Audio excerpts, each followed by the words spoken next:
Hey dude, contact forward, use the stump, have fun. Where? Forward, stump.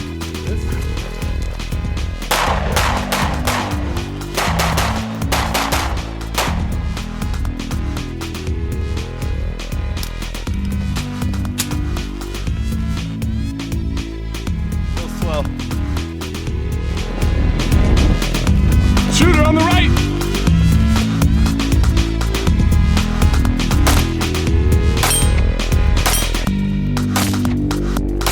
Go left.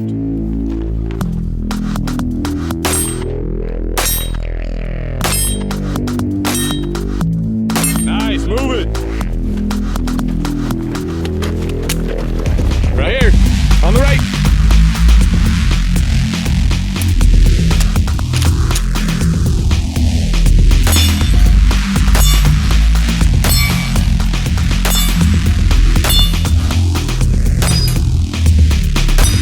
Sweet. Stow it and go. 119. This gun rocks. In fact, I will go on record to say that it is one of the best semi-automatic combat handguns in the entire world. Yes, it is a newer design. It's establishing its track record. That's going to take some time, and it might hold a few surprises, although I don't think so. But all things point to pure aces, for me at least, with what I feel is the almost perfect Walther PPQ.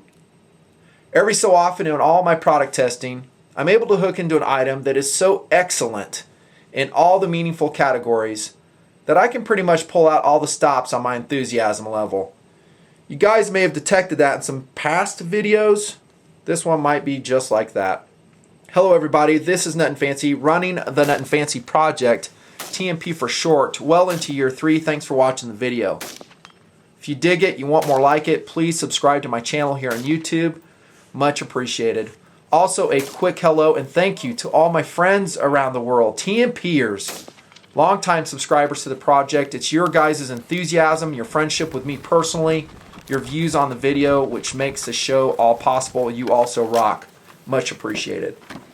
One of the best combat semi-autos in the world? Wow, that is a bold statement, I know. Especially when you consider the very awesome company which the Walther PPQ is going to compete against. You've seen it on camera here for years. The SIGs, Glocks, XDMs, M&Ps, some CZs, some 1911s, and on the list goes of awesome, very proven combat handguns, which I still love. Nothing changes that. However, at least in my list of very awesome combat handguns, I'm making room for the Walther PPQ. I think, seriously, it is one of the world's best. I will make my case the way I always do, via talking point, and I am stoked to do this tabletop review. In fact, I expedited the testing of this pistol as fast as I could. It has about 5 outings under its belt, me and all the TNP crew members having shot this very gun on the table. And I will say this right off the bat, no one who shot the Walther PPQ, well maybe one, but most everybody that shot the Walther PPQ absolutely loved it. And they wanted one. There you go. How's that for an intro? Let's jump into it. I'm going to hit POU here in just a second. Let me back up with a little tiny bit of history. And I may get some details wrong. I'll do my best. This is a successor to the also excellent Walther P99. I didn't really have any experience with that pistol. And I think my gut feeling is I would have really loved the P99 as well. It came in several trigger versions. It had the P99 anti-stress trigger, the quick action trigger, double action only trigger. I'm talking the P99 here. And it was actually a completely different design. I don't know if completely different is, but it had some key differences. The P99 had a decocker. Of course, it had a different trigger mechanism, completely different, my understanding, from the PPQ. Had a cocking indicator and different slide serrations, none up front. Still an excellent gun, but my feeling is the P99 really never got a lot of traction in the marketplace, whether you're talking LE, military, or civilian. My prediction, and maybe this video will help that, is that the Walther PPQ is going to completely change that. I think it's going to be a runaway bestseller for Walther. Start making more, Walther. Seriously, it is that good. On we go. Philosophy of use. I would say it's a service pistol. A combat sidearm I'm going to carry along as a secondary emergency weapon. Yep, it is kind of a more compact service pistol along the lines of the Glock 19 in size. You can see it's pretty much identical, at least in the form factor that I'm showing you here. Okay, so it's more of a, I hate using that word compact. I made that whole video, compact it ain't, kind of debunking the word compact, because these are still chunky pistols. Relatively, I shouldn't say heavier, but they're heavier than a subcompact alternative. Great service pistol option. You know, if you're a law enforcement officer, you have the option of running a PPQ available in 40 and 9mm currently. I would say go for it. Great pistol choice. Civilians, home defense, ideal. Especially if you have a lady in the house, she might be using the gun to defend your family. The Walther PPQ is ideal, especially in 9mm form where it's easier to cock with the recoil spring. Great home defense option. As I always say, it has that rail up front so you can throw a light on it. How about this? This is kind of very odd. I rarely recommend this, but I also think CCW, Concealed Carry Weapon, or CCP. I know, I rarely say that because I usually opt for a subcompact alternative like the Kel-Tec PF9, maybe the CAR PM9 or CW9 series or CM9. Whatever your choice is, I think honestly those are more comfortable, thinner, easier to carry options. But there is something ergonomically about the PPQ which for me says that it would actually be a fairly decent concealed carry option. I think part of it has to do with that tapered slide at the top. It is not a blocky slide. Okay, that's another POU. Also, this is kind of an interesting one. I will say it is ready for tactical, how do I say it, backpacking? I don't even know if that's the right word. In other words, you need a secondary weapon with your tactical system. You're going to be doing long distance hikes. You have a lot of other gear coming along for the ride. The Walther PPQ enters the very rarefied atmosphere of guns that are extremely lightweight for their capabilities. Yep, the hit parade starts off with the size and weight on the Walther PPQ, and it is phenomenal. With the magazine installed, 25.6 ounces. Wow, that is light. The Glock 17, as it sits here with a +2 base plate, is exactly 24.8 ounces. Slightly lighter, pretty much the same. I've always raved about the weight of the Glock 17 and 19, and actually all the Glocks for that matter. There's a couple others running around that are equally as lightweight. These are some of those all-stars I mentioned in the intro. How about the FN? There's an FMP. I prefer it over the FNX really quickly because of the more positive magazine retention that it utilizes. This one's about 25.5 ounces. All three of these guns are what I consider tactical backpacking guns. You know what I'm saying? Great sniper's pistol. Yep, you're really weight limited. You want something extremely reliable. All the stuff I'll talk about. I want to back up just a little bit on history. This is actually not a super new gun because it first came out as a variety of P99. My understanding, hope I get the details right, it was called the P99 Rad. Okay, and it was produced by, I hope I say this right, Fabryka Broni Radom under license from Walther in conjunction with the Polish military. Okay, that version of the P99 when it came out featured these awesome serrations, you know, better suited for gloved use, the trigger, which we'll talk about, and some other varieties. So this is actually the commercial version of the P99 Rad, is my understanding. But for us here in America, pretty much the PPQ, and that's what I'm going to go by. How about the size? Well, I think it, like I showed you earlier, it is a mid-sized pistol. That is mostly good. I say mostly because you're going to have just a little bit shorter of a sight radius with the PPQ. And that is pretty okay, judging from the way it's shot. Width-wise, it is 1.345 inches in width if you measure right here, this width, with the slide release levers. Is a Glock thinner? What would you think? Let me show you both of these guns. You tell me which one you think is thinner.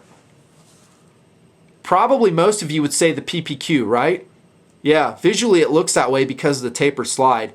But because of the slide release levers, this is actually just ever so slightly thicker than a Glock. I know, surprised me too. 1.22 inches on a Glock in thickness, give or take, I don't know, a couple thousandths. That's a 4-inch barrel in the PPQ as well. I think overall, the size and weight are absolutely a home run with the PPQ. On we go to firepower. Here we go.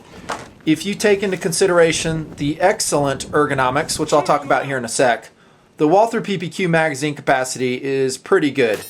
15 rounds in 9mm. You can up it to 17 rounds if you go with the Walther +2 factory mag. I didn't see those, not tested. Guess they're out there somewhere, or they're coming. And then in 40 Smith & Wesson, 12 rounds. Pretty standard mag capacity. It's not the largest around. For instance, if you throw it up against a Glock, it beats it. 17 or 19 if you go with a +2 base plate. Springfield XDM, this is the 40 once again, 4.5. That holds 16 plus one of those very fat 40 Smith & Wesson cartridges. But it's going to do so at the expense, once again, grip size. It's going to be a longer grip, probably a little bit fatter around, not as ergonomic for some folks. So it's adequate. It doesn't have the 33 round capabilities of the Glock series. And that, again, is one of the big selling points to me personally for the Glock. Still love it.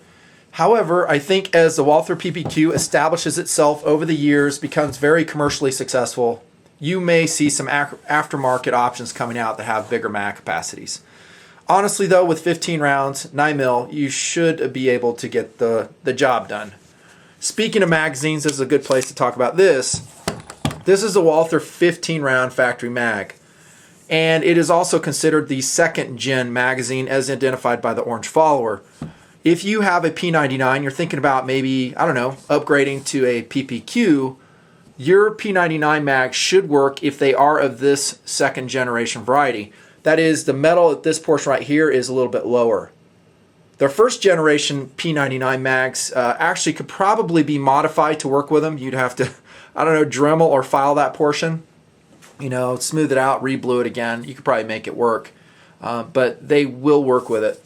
These are expensive. We'll talk about that again in value. Here's another option. Also a 15 round mag. And also made by Metgar. Both of these magazines are actually, where is it? There we go.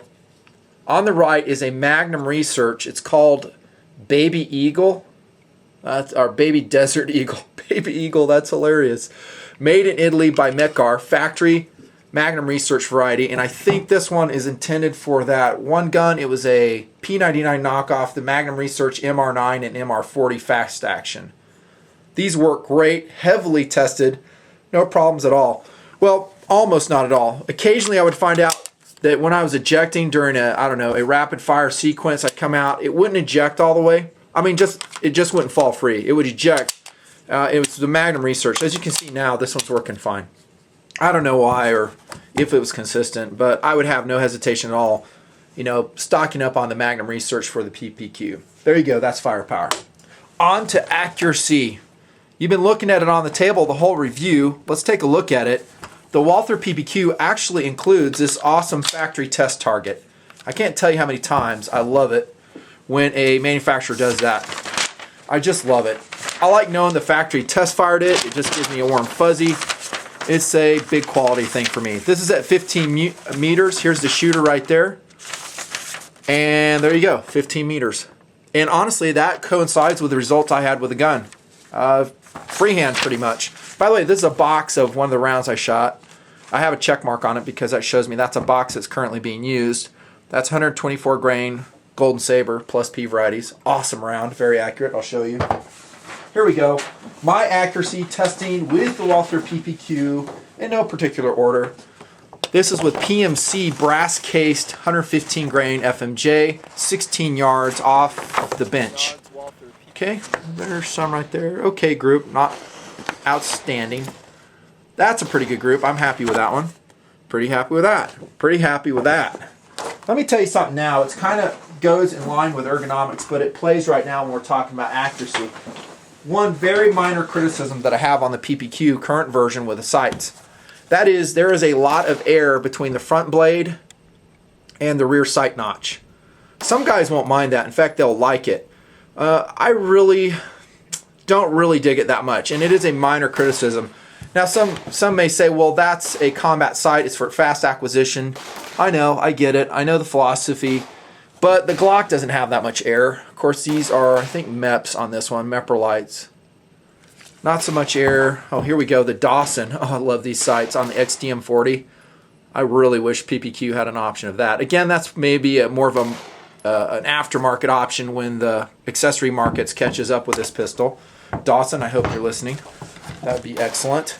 Glock 19, these are Tridges. Not so much air. That's the only reason I'm showing you this. Here comes F&P. Let me make sure I'm telling you right on this F&P. Nope, not as much air. The reason I'm showing you that is for me and my eyes, the way I perceive the target, it made absolute accuracy a little bit more difficult for me personally, because I was spending just a little bit of time making sure that front sight blade was where it needed to be. I had equal amounts of air in front, both sides as I'm, focusing on the front sight. Here we go. Blazer aluminum, 115 grain, full metal jacket. This is last month, 16 yards off the bench. Okay, that's not super awesome. This is super awesome though. The third round, you can see this touch to paper went off here a little bit. Another good group, very good group actually, especially when you're considering the economy level of the ammunition I'm shooting. Decent group. And I always show you guys, I'm probably showing you right now, me actually shooting it. That way there's no games with a distance. I'm just showing you as it happens. Okay, there's Golden Saber, 124 grain. That load I just showed you. That was just a 3-shot group. Pretty decent actually, 16 yards again, this is last month. Didn't really dig. I'm talking the gun. Remington 115 grain jacket to hollow point. Look at that group. It kind of opened it up a little bit. Nice group there. Golden Saber 124 grain plus P. That is a hard hitting round. And pretty accurate in most of the guns I shoot it out of. Notice that on some of these, it was kind of shooting left. The good news is, again kind of jumping ahead to ergos, is the sight is adjustable for windage. There you go. How awesome is that? In a combat handgun, you have the capability of adjusting windage. You can adjust height as well, supposedly. Getting different sight heights from Walther America. Actually, that'll be through Smith & Wesson here in the U.S. I looked on their website, I didn't see them.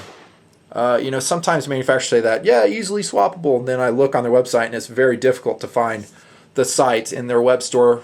One, for a good price, and two, that they are available, not back ordered. Hate it when that happens. I will say the accuracy on the Walther is pretty excellent. Oh, a couple more to show you. Also used several crew members to help me test the gun, including Terry G, that is Yoda, up there in Impact Guns. Love that guy. Gunsmith and the Nutnfancy project. Check that. There's Terry shooting the PPQ 7-yard standing. Nice group, Terry. Nice group there, too. This is PMC Brass. And I'm shooting at 7 yards. Oh, really digging that group. That's probably one of my best 7-yard groups. This is standing again. Another good one there. Another good one there. That's my group. Then Terry, I think, weighed in with this very sweet 5-shot group. Same ammo. Another one. Going as fast as I can. Give you guys a flavor. Wow, look at that one. That's a 5-shot standing grip. If you guys think that's easy, go try it. 7-yard standing. Get a group like that. Doable, but it's not easy. Alright, there's my group. Kind of vertical strung that one. Then I opened it up a little bit on that. And then I slung one here. Overall, excellent. I wouldn't say it is outstanding, probably because of the sight issue I talked about. Outstanding is something, I don't know, along the lines of this. That's a 7-yard group. Okay, that's out of a Springfield XDM 5.25. This is at Impact Guns. They're like, I don't think this gun's shooting very good. I was like, let me go try it. Tried it. There you go. That's like 7 rounds, same hole. But that is also really kind of target sights, longer sight radius. There you go. Sometimes I'm surprised with accuracy like that. I was not able to achieve that with my shooting of the PPQ. I still think it is capable of probably 2.5 to 3 inch groups at 25 yards, even 25 meters. It is excellent. On to ergonomics. And there's a lot of great things to say about the Walther PPQ. And if you're in Germany, maybe it's called the Walther PPQ. Don't even know if I'm saying it right. My German sucks. First up, ergonomically speaking, again, that grip is pretty much perfect. Love the grip angle. I love the stippling on it. They have some fancy name for it. I just love it. This is a grip I need no enhancement I can't speak, enhancements on to make it better. Comes with 3 different back straps, and you can swap in any one you need. And as I've talked about before in other gun reviews, I pretty much just run the standard sized. Here's the other 2 that are included. So if your hands are really small, really large, go ahead and adapt the Walther PPQ for what you need. You might notice this, like a little ID something something on the back strap there. If we look at the manual, it talks at length about this. That's actually called an ID or transponder ID thing for the European market. Okay, and that's what the guns are shipping with now. And this whole blurb right here says if you don't like it, send them in. They'll swap them out for non-tagged transponders. They say there's no transponder in there, but really, while I was shooting, I wasn't so sure because I saw a black helicopter hovering off in the distance. I'm kidding. There's nothing in there. So if I were you, I'd probably just hang on to them because I think a lot of people just hate it and they'll swap them in. They'll be, I don't know, maybe minorly collectible. Love the grip angle. It is just perfect. I'm sorry, the grip angle too. Points naturally and fast. Got it going on. Onto the trigger. This is a big selling point for pretty much everybody who has handled and especially shot the Walther PPQ. The trigger is just phenomenal. They call it the quick defense trigger. Okay, it's a 100% pre-cocked striker-fired pistol. What that means is, unlike a Glock, it's not partially clocked. Clocked, oh my gosh, cocked. Okay, so you don't finish the cocking sequence by pulling the trigger. It's already cocked. That way it allows a very small trigger travel. They say 0.4 inches worth to go ahead and fire the pistol. The reset is very fast, very quick. It's audible, 1/10 of an inch on the Walther PPQ. Has a little trigger lever there, just like the Safe Action does on the Glock. Look familiar? It should. Same thing. Well, so if it's 100% pre-cocked Nutnfancy, isn't that a little bit more dangerous? I don't think so at all. I think this paddle on the safety will just totally prevent any problems. Again, we always exercise good trigger finger management. We stay out of the trigger guard until we're on target. We didn't have any problems whatsoever with it. The trigger is just perfection out of the box. It pulls at about 5.5 pounds on my trigger scale. Excellent trigger. Also notice in comparison to the Walther P99, there's no big hump inside the trigger guard, at least comparing against previous versions of the P99. I think the latter ones, they got rid of that. So it's a clean trigger guard inside. Love it. Squared on the face. Some texturing on the face. And yes, I still love the squared trigger guards. And I'm so glad to see that in a lot of newer designs, to include this one, they're back in vogue. You can ignore it if you don't like it, no problem. But if you're a weirdo like me and you shoot fairly decently by, resting your index finger along that way, it works. How about this? Ambidextrous magazine release. Hey, wait a minute. Isn't that kind of like H&K? And Nutnfancy, you said you hated that release. You are correct, sir. Way to pay attention on a review that was posted like eons ago, talking about the H&K USP, and I did criticize that gun for this magazine release, and I think it is different than the PPQs. Notice for once we have to come all the way back, locate it, this little tiny stub. I'm talking on the USP, other versions are different, and actuate it. It is ambidextrous, not too bad. I don't like this flared out portion here because you can mistake that for the magazine release, and there's that stupid hump in this gun. Okay, so I think this one superior to that one. For one reason, it is a long paddle that runs all along the bottom of the trigger guard. Easy to locate, easy to manipulate. You can do it with your thumb.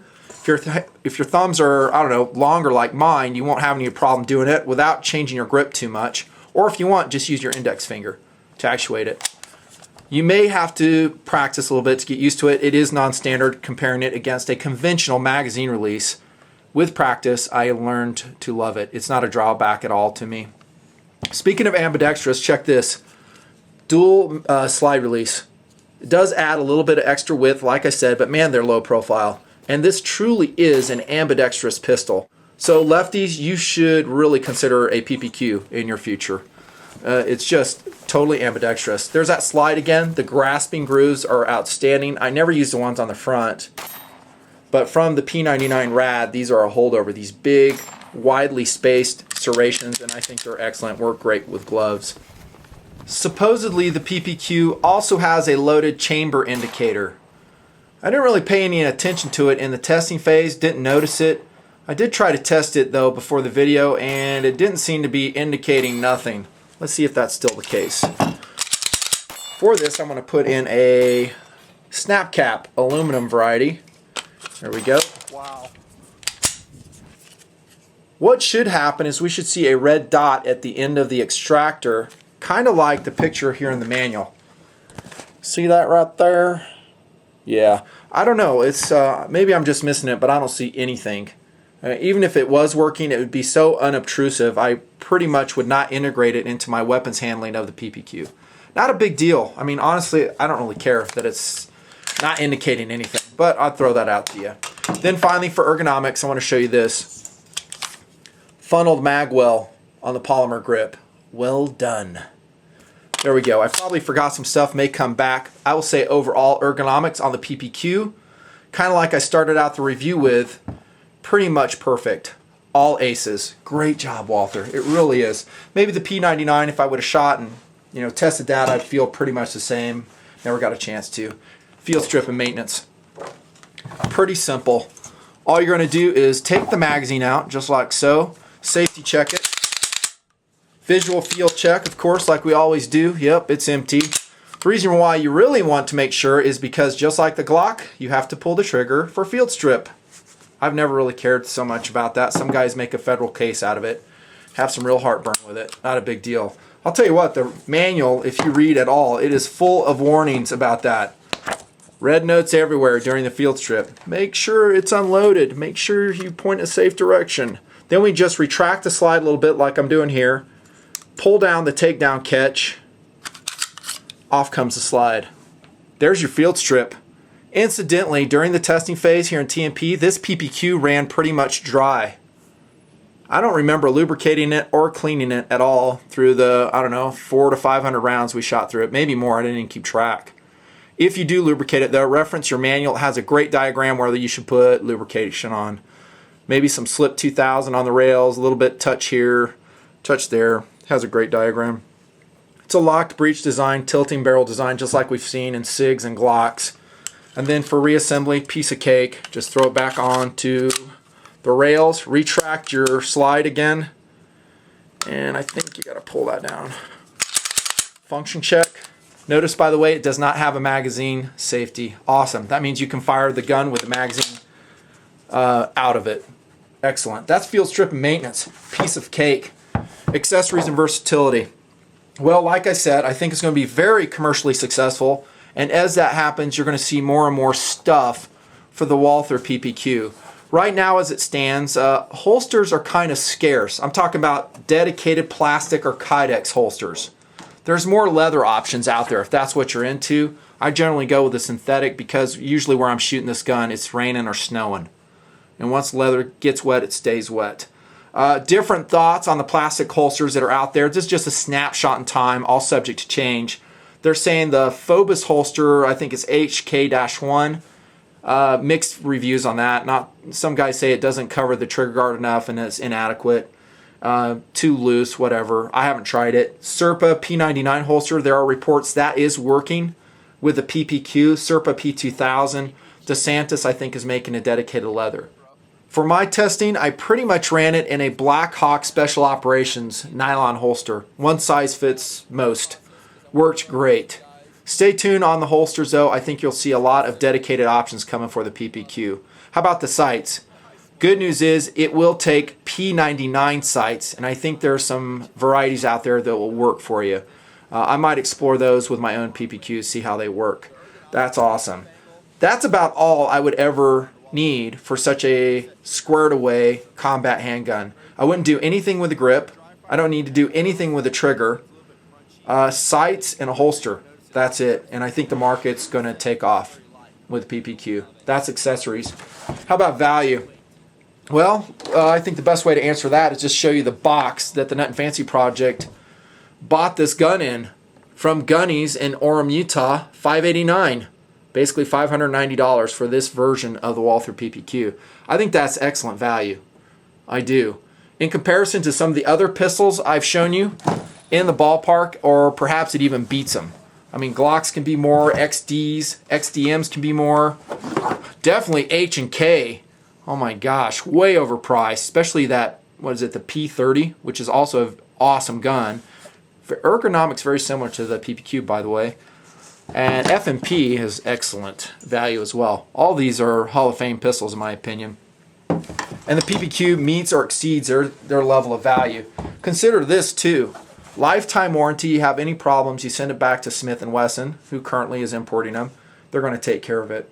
You get that test target in there. 2 magazines included. I will ding it though. I said I was going to say this. Magazine value. They're expensive. This again is a Magnum Research magazine. It runs about $30. I recommend you get these. If you go with the Walther factory mags, 45 to 50 each. That's insane. Yeah, that's a lot. I think again we're going to have some aftermarket options coming out. Maybe Mekgar will make more varieties for the PPQ in the days to come. So that's about it. I say value smoking. How about this? So I said it's one of the best semi-automatic combat handguns in the world. However, how about durability, reliability, and track record? They kind of all tie into one. From what I've seen, the durability on the PPQ is going to be outstanding. I didn't see any wear and tear, taking the gun apart, examining all the components after firing. No problems at all noted. Reliability, check this out, 100%. No problems at all. No failures to go into battery, no jams, no stovepipes. With jacketed hollow points with full metal jackets, all types of loads, which I've shown you.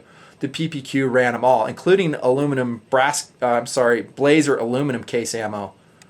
So reliability is 100%, and that's not as much as I can say for some other service pistols I'm going to review here in the near future. Track record is still being made. Who knows? You know, will it rise to the level of the 3rd gen Glock 17? Notice I said 3rd gen, by the way. An amazing track record of reliability, durability in service with police, law enforcement, military agencies. I honestly think the PPQ will rise to this level. From what I've seen in my testing, and yes, there can be surprises. We can be, I don't know, just surprised down the road of some things that we just don't know except through thousands and thousands of rounds shot. And honestly, like I've said before, the adoption by a large agency, one sort of another. So you have all kinds of different people using the gun, and honestly, all kinds of levels of abuse to the PPQ. Then perhaps we'll be surprised. I think the track record is going to be smoking. This is one of my current favorite semi-automatic combat handguns right here. If you're in the market for one, I would definitely put it on my list to go check out, hopefully to shoot. Be forewarned, if you shoot the Walther PPQ, you're going to want one. Most people will. I think PFI dude was like, He was like, I don't know. His dad was digging it. My son Tactical Doodle loved it. Terry G loved it. A couple other folks I had shoot it loved it. Count me in that list too. So yeah, in all meaningful categories, which I'm showing you right here, the Walther PPQ is pretty much perfect. I mean, expect to see some different varieties from Walther. Because it'll be successful, I think you may see a long slide version of it, and you'll probably see some other colorations come out. There was a first edition Walther PPQ I would have really loved to show you in front of the camera. My understanding is it had a threaded barrel and night sights, and it was roll marked first edition. Speaking of which, and we're talking about value, look at the German markings on this. This is a 100% German-made pistol, by the way, which I love. I think that is just cool. Yeah, I'm a sucker for that. Got the German roll marks there, and then you have the eagle above the end crest. Very cool. Walther PPQ. Pretty much perfect in most respects. Highly, highly recommended here in the Nutnfancy Project. Hope you liked the review. Thanks, guys. Signing off.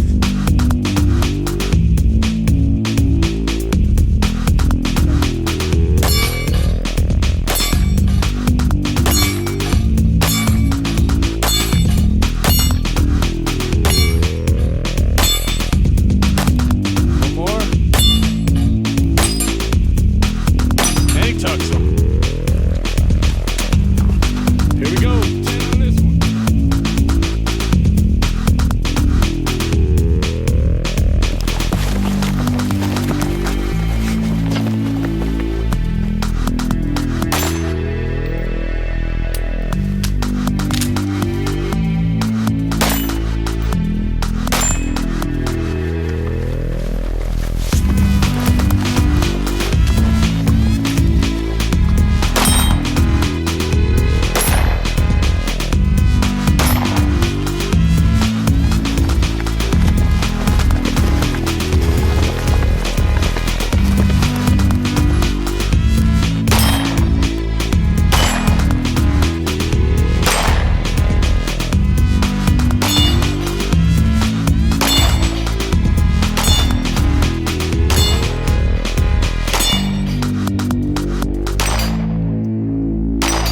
epic.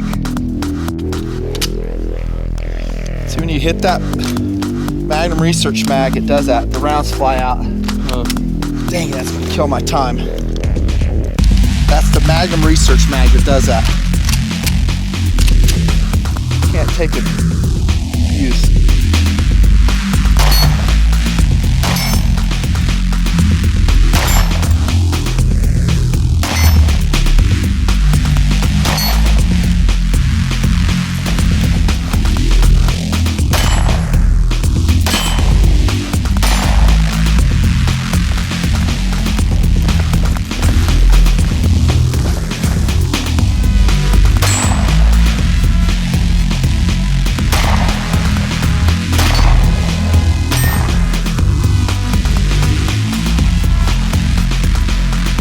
This gun rocks. Likability scale is 10. Definitely. This Magnum Research magazine, like you see, we're showing it to you on camera. I slammed, that's the second time that's happened. Come up with an open slide and the rounds are popping out of the top of the magazine. They're fanning out when you see it. It comes out and it goes. Yep, causing stoppages. So they're less expensive, they are reliable, but they have some quirks. Also, I don't think they drop free. This one is. I've had it before where they're not dropping free, but I still like the mag. That is a little bit concerning because that's why we put you under a little bit of stress out here. You know, because just like you saw me do, I'm ramming it in there with some, you know, power into the mag well. Yeah. Stuff like that reveals itself. Just a small issue, but man, is the gun awesome. Running 100% though overall once it gets in the gun. Love this gun.